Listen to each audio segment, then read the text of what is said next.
अस्सलाम वालेकुम स्टूडेंट्स। उम्मीद है कि आप सब बिल्कुल ठीक ठाक होंगे। देखें, हमारा जो टॉपिक अभी चल रहा है वो है ज्योमेट्रिक प्रोग्रेशन का। ज्योमेट्रिक प्रोग्रेशन के अंदर हमने ज्योमेट्रिक प्रोग्रेशन का जनरल टर्म का फॉर्मूला पढ़ा था, जो कि फॉर्मूला था T N is equal to A R N minus one.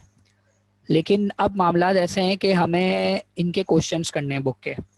तो find the GP in which T3 is equal to 10 and T5 is equal to 2 whole number 1/2। यानी आपके पास दो टर्म्स दी हुई है, एक थर्ड टर्म दी हुई है, एक फिफ्थ टर्म दी हुई है, और आपको कह रहे हैं कि जीपी मालूम करिए। अच्छा, जीपी की जो हमने सीक्वेंस मालूम करने का तरीका बताया था, वो सीक्वेंस मालूम करने का तरीका था ए कॉमा ए आर, फिर comma A are square, A R cube, और इस तरह A R N minus one तक ये चलता रहेगा। तो हम बेसिकली यहाँ पर जानते हैं कि ये हमारे पास दो पार्ट्स हैं। एक पार्ट मैं कराऊंगा डेफिनेटली, फिर नेक्स्ट पार्ट आप आराम से कर लेंगे। तो ये फर्स्ट पार्ट है, इसमें हमारे पास टर्म्स तो मौजूद है, बट हमें ना तो फर्स्ट टर्म पता है, ना तो हमें कॉमन रेशियो पता है। और आप सबको पता है कि ज्योमेट्रिक प्रोग्रेशन में कॉमन रेशियो जो होता है वो ज्योमेट्रिक प्रोग्रेशन की पहचान के लिए होता है। मतलब ज्योमेट्रिक प्रोग्रेशन की सीक्वेंस की सबसे बड़ी पहचान ही यही है कि उनका जो रेशियो होगा वो कॉमन होगा। तो फर्स्ट ऑफ ऑल हम क्या करेंगे, हम जानते हैं कि भाई हमारे पास T3 10 दिया हुआ है, T5 2 होल नंबर 1/2 दिया हुआ है। तो हम सबसे पहला काम क्या करेंगे, हमारा पहला काम ये होगा बेटा कि हमें T3 के बारे में पता है कि ये टर्म कौन सी टर्म है। लेट्स सपोज कि फर्स्ट टर्म हमारे पास A है, सेकंड टर्म हमारे पास ए आर स्क्वायर है, और थर्ड टर्म हमारे पास सॉरी ए आर है, सेकंड टर्म ए आर है, और थर्ड टर्म हमारे पास ए आर स्क्वायर है। तो हमने यही काम किया कि हमने थर्ड टर्म की जगह पर क्या लिख दिया, ए आर स्क्वायर, जो कि उसका फॉर्मूला होता है, और T3 की जगह पर क्या आ गया, 10 आ गया। इसी तरह T5 क्या होगा, जब ये T4 ए आर थ्री होगा तो T5 ए आर फोर होगा। तो T5 ए आर फोर, और टू टू जा फोर, फोर प्लस वन 5/2। अब क्या है, ये इक्वेशन वन हो गई और ये इक्वेशन टू हो गई। इसकी मदद से हम या तो ए पहले निकालेंगे या आर पहले निकालेंगे। तो ए निकल नहीं सकता पहले, ए कैंसिल होगा तो आर निकलेगा। तो हमने क्या किया, dividing equation two by equation one. Equation two और इक्वेशन वन को डिवाइड कर दिया। कैसे किया, a are four divided by a are square. A से ए सिंपली कैंसिल हुआ, तो और नीचे दो आर है, ऊपर के दो आर से कैंसिल, आर स्क्वायर बचता है। एक जगह वैल्यू 5/2 है और एक जगह वैल्यू 10 है। इनको जब हम सॉल्व करेंगे तो ये डिवीजन रूल से सॉल्व हुआ है, डिवाइडेड बाय 10 और मल्टीप्लाई बाय 1/10। आप जानते हैं ना कि एक डिवाइड लगाएंगे और डिवाइड को जब चेंज करेंगे तो ये 1/10 बन जाएगा। सिंपली इसको रिजॉल्व करेंगे, आर स्क्वायर बराबर है 1/4 के, और जब हम 1/4 को रूट से बाहर निकालेंगे तो बेटा एक दफा प्लस आर आएगा और एक दफा माइनस, एक दफा प्लस 1/2 होगा और एक दफा माइनस 1/2 होगा। अब क्या काम किया जाएगा, अब ये काम किया जाएगा कि इन दोनों आर को बाकायदा तौर पर हम पुट करेंगे इक्वेशन वन में और निकालेंगे ए की वैल्यूज। जब ए और आर आ जाएगा तो हम जीपीज आराम से मालूम कर सकते हैं, क्योंकि हमें सीक्वेंस के बारे में पता है। ठीक है, तो हमें सिर्फ जीपी मालूम करनी है, ज्योमेट्रिक प्रोग्रेशन मालूम करना है। इन्होंने ये नहीं कहा कि हमें एन मालूम करना है, इन्होंने ये नहीं कहा कि हमें फर्स्ट टर्म मालूम करनी है या आर मालूम करना है। इसमें बाकायदा तौर पर हमने ए भी मालूम करना है, आर भी मालूम करना है, और एक सीक्वेंस मालूम करनी है। तो हम यहाँ पर क्या काम करेंगे, हम यहाँ पर सबसे पहली वर्किंग ये होगी कि हम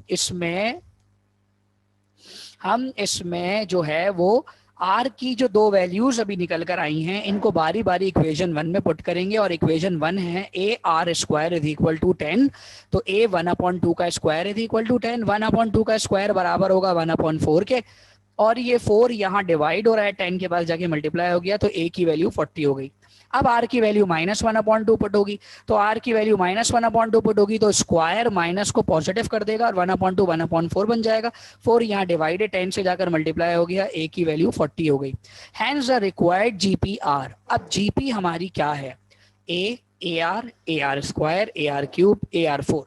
पहला काम क्या होगा कि हम ए की वैल्यू 40 और आर की वैल्यू 1/2 पुट करके निकालेंगे। कैसे निकालेंगे, ए हमारे पास 40 है, ए हमारे पास 40 और आर हमारे पास 1/2। जब इनको डिवाइड कर देंगे तो 20 बन जाएगा।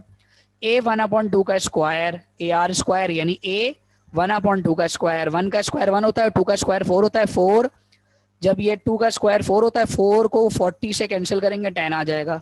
इसी तरह जीपी बन रही है। और ए आर क्यूब इस तरह निकल जाएगा, AR4 इस तरह फाइंड आउट हो जाएगा। तो ये एक जीपी हमने निकाल ली जिसमें +1/2 था, फिर -1/2 से आप लोग जीपी निकालेंगे इसकी, और इसका जो पार्ट 2 है बेटा वो सिंपल इसी तरीके से ही सॉल्व किया जाएगा, पार्ट 2। ठीक है, ये हो गया क्वेश्चन नंबर 2 आपका, देख सकते हैं आप क्वेश्चन नंबर 2, और इसका पार्ट 2 पूरा आपने इसी तरीके से सॉल्व करना होगा। नाउ क्वेश्चन नंबर 3 अब आपका स्टार्ट है।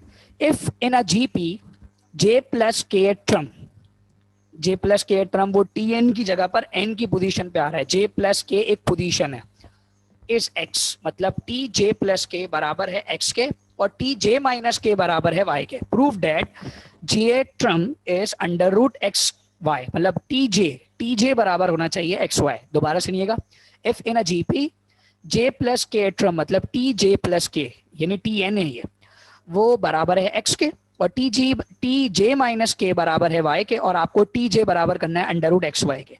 तो बाय यूजिंग ऑफ जीपी का फॉर्मूला होता है Tn AR-1। तो अगर Tn की जगह Tj आ रहा है तो मैं यहाँ क्या लिखूंगा ARj-1, और Tn की जगह Tj प्लस के आ रहा है तो वो किसके बराबर है x के, और Tj माइनस के किसके बराबर है y के। तो अब हम क्या करेंगे जरा सुनो, जब हम Tj प्लस के को रिप्लेस करेंगे तो वो x से रिप्लेस करेंगे, लेकिन हम इसके लिए AR की पावर J प्लस के -1 लिख देंगे, तो ये इक्वेशन 1 हो गई। इक्वेशन 2 के लिए क्या काम होगा, Tj माइनस के इज इक्वल टू वाई, तो Tj के यानी T की जगह पर तो y आ जाएगा, लेकिन इसको जब हम फॉर्मूला लगाएंगे तो ARn-1 होता है, तो n की जगह क्या आ जाएगा J माइनस के -1। ये इक्वेशन 1 हो गई और ये इक्वेशन 2 हो गई। अब इन दोनों को हम क्या कराएंगे, मल्टीप्लाई क्यों करा रहे हैं, क्योंकि हमारा x और y आपस में मल्टीप्लाई हो रहा है प्रूफ डेट में। पिछले सवाल में तो हमने डिवाइड किया, लेकिन इस सवाल में मल्टीप्लाई इस वजह से करा रहे हैं क्योंकि हमारा यहाँ पर जो प्रूफ करने वाली कंडीशन है वो मल्टीप्लाई हो रही।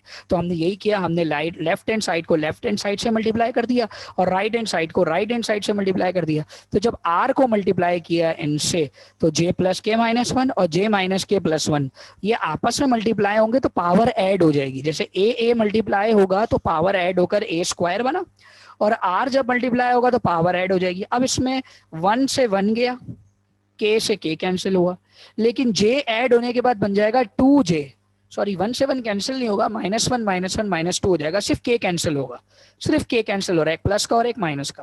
तो 2j -2 a² r2j -2। अब आपने समझना यह है कि अगर हम यहां से 2 कॉमन लेते हैं तो अंदर बचेगा j -1। तो अब मुझे बताइए कि इन दोनों से स्क्वायर बाहर जाए अगर, तो अंदर क्या बचता है ARj-1, जैसे ARn-1 तो ARj-1।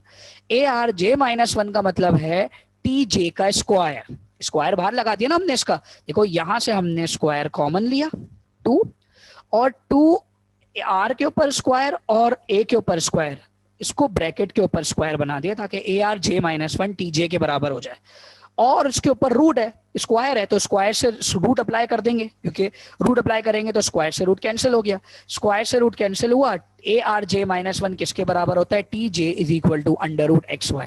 तो इस सवाल में हमें प्रूफ डेट की वजह से पता था कि हमें जो 2 इक्वेशन बनी है उन्हें आपस में मल्टीप्लाई कराना है।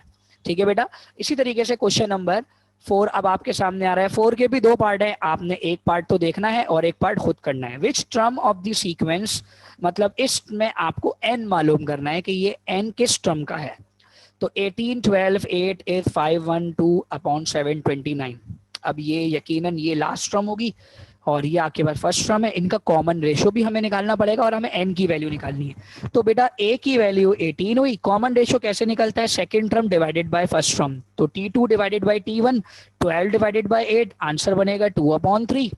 इसी तरीके से Tn क्या होगा 512/729, n की वैल्यू हमें मालूम करनी है। तो फॉर्मूला क्या होता है भाई, Tn इज इक्वल टू, ये AP नहीं है, बाय फॉर्मूला GP है, Tn is equal to ARn-1, Tn की जगह आ जाएगा 512/729 और a की जगह आ जाएगा 18 और r की जगह आ जाएगा 2/3 n-1।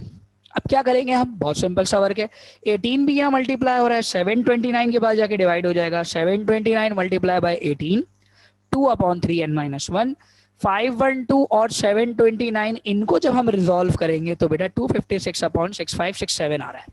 अब क्या काम है, आपको पता है अगर मुझे पावर निकालनी हो 2n-1 यानी n की वैल्यू निकालनी हो तो मुझे बेस सेम करना होगा, यानी यहाँ भी 2/3 आ जाए तो हम 256 का भी 2 से एलसीएम लेंगे तो 2 की पावर 8 आएगा, 6561 का 3 से एलसीएम लेंगे तो 3 की पावर 8 आएगा, मतलब 3 8 टाइम्स आएगा। एलसीएम लेकर देखिएगा 3 8 टाइम्स आएगा या 2 8 टाइम्स आएगा, दोनों की होल पावर लगा दी 8, तो बेसिस सेम हो जाती है तो पावर्स बराबर हो जाते हैं, तो n-1 बराबर हो गया 8 के, और आराम से हमने n की वैल्यू निकाल ली 9।